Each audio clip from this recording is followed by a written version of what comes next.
If you do a lot of baking, you're probably very thoughtful about the staple ingredients you keep around, the types of flour and sugar you use most, what size eggs you buy, whether to bake with salted or unsalted butter. But I'm gonna bet there's one ingredient you haven't thought about as much. And if you're a chocolate person, it's arguably the most important baking pantry purchase you can make. I'm talking about cocoa powder. I know, it's not a sexy ingredient, but getting the right cocoa can mean the difference between chocolate desserts that are fine and chocolate desserts that are fine. Actually, that sounds kind of sexy now.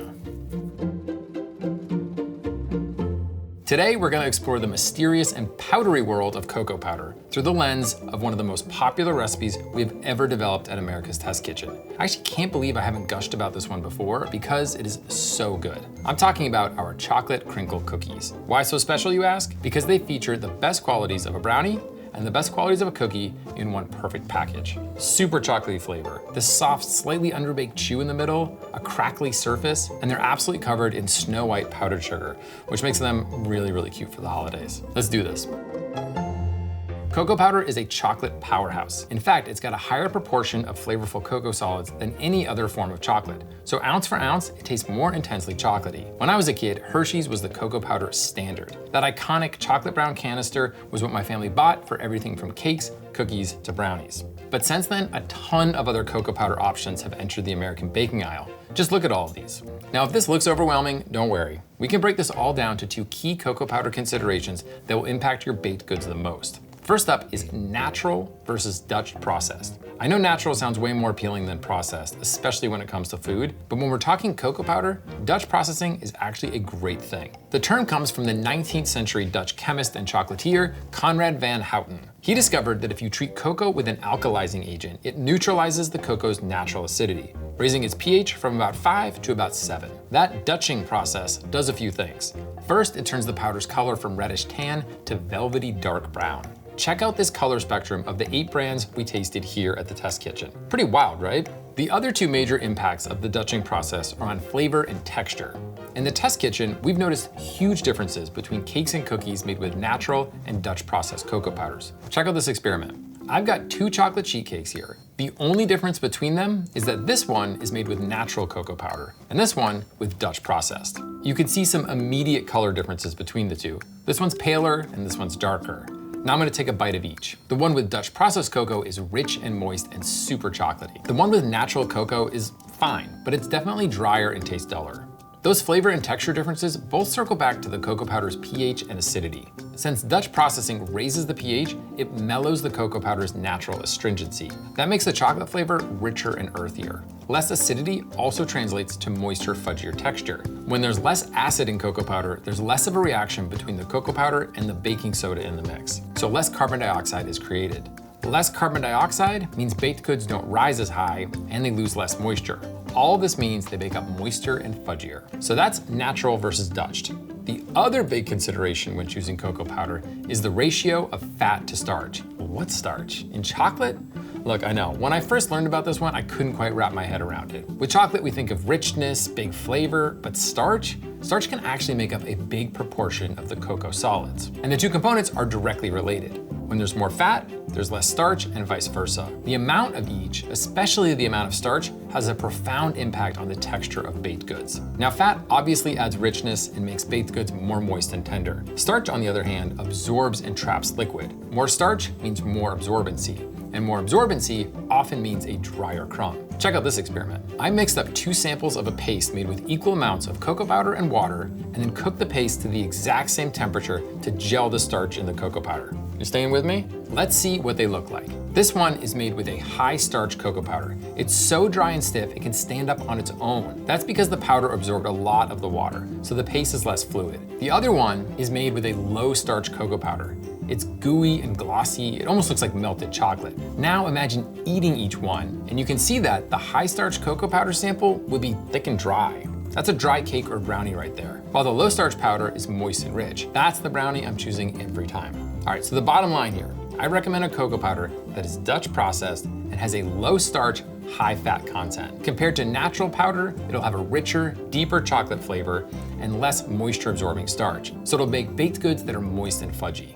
I hear you all say, great, so Dan, I can just look at the label and find the Dutch processed high fat cocoa powder and leave the grocery store happy. And I say, of course not. Life isn't that simple. Most cocoa powder labels indicate if it's natural or Dutch processed, but they don't list starch or fat percentages. Pretty fun, right? Don't worry, we had a lab analyze the fat content of 8 samples we tasted. There was a clear divide between the low-fat cocoa powders, which contain roughly 11% fat, and the high-fat ones, that are roughly twice as much. Among the high-fat powders, the 2 standouts were Guittard and Valrhona. Ready to see them in action and eat some cookies? Let's go to the kitchen.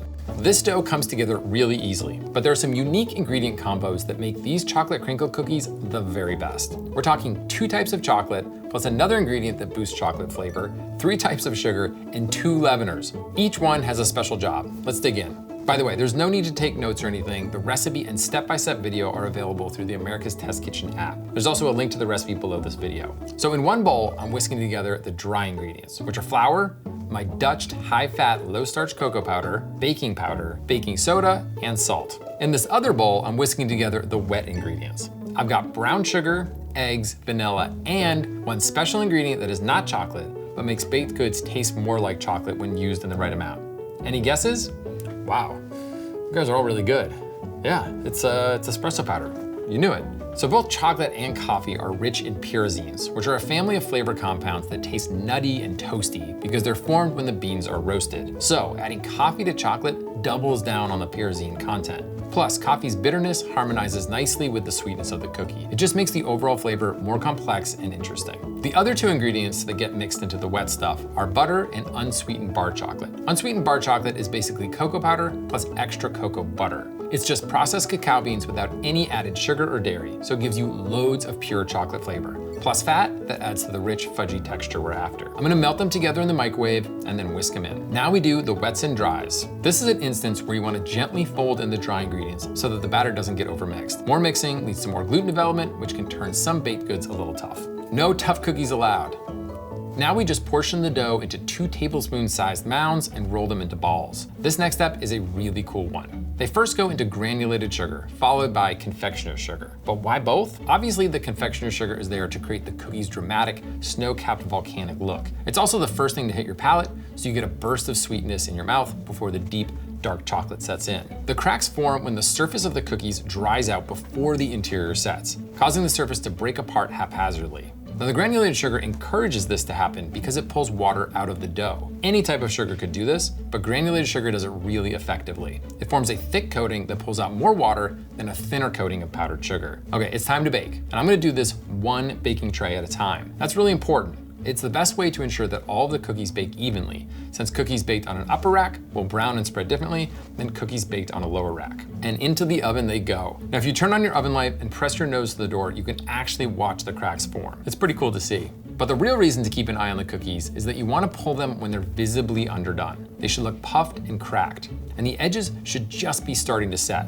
But between the cracks, the cookies should look raw and shiny. They'll continue to firm up a bit as they cool, but this way they'll still have that beautiful brownie softness. Okay, it's cookie time. I'm gonna pour myself a big glass of milk and dig in. Wow, this texture is so good. It's so fudgy, it absolutely beats a brownie. And the intensity and depth of that chocolate flavor is just over the top. One bite and it is obvious why this cookie is so unbelievably popular on our app, why it's been one of our top recipes for such a long time, and why it's great for gifting around the holidays. Anyway, I'm gonna have another one. This is definitely how to eat cocoa powder and chocolate crinkle cookies.